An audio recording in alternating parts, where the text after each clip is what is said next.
നിലമ്പൂരിൽ 75,000-ന് മുകളിൽ വോട്ട് ലഭിക്കുമെന്ന് സ്വതന്ത്ര സ്ഥാനാർത്ഥി PV അൻവർ.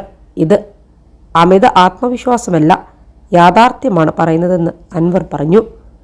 ഉപതെരഞ്ഞെടുപ്പിൽ UDF സ്ഥാനാർത്ഥി ആര്യാടൻ ഷൗക്കത്ത് രാഷ്ട്രീയം പറഞ്ഞില്ലെന്നും സിനിമാ ഡയലോഗ് വെച്ചാണ് പ്രചരണം നടത്തിയതെന്നും അതിനാൽ വോട്ട് എണ്ണിക്കഴിഞ്ഞാൽ ആര്യാടന് കഥ എഴുതാൻ പോകാമെന്ന് അൻവർ.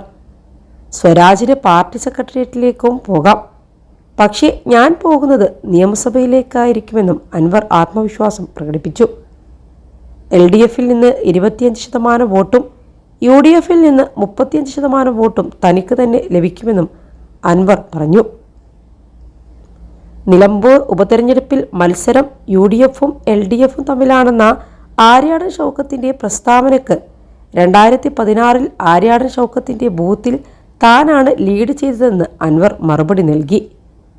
കഴിഞ്ഞ തെരഞ്ഞെടുപ്പിലും ഈ ബൂത്തിൽ ലീഡ് നേടിയത് താൻ തന്നെയാണെന്നും ഈ തിരഞ്ഞെടുപ്പിലും നമുക്ക് കാണാമെന്നും PV അൻവർ ആത്മവിശ്വാസം പ്രകടിപ്പിച്ചു.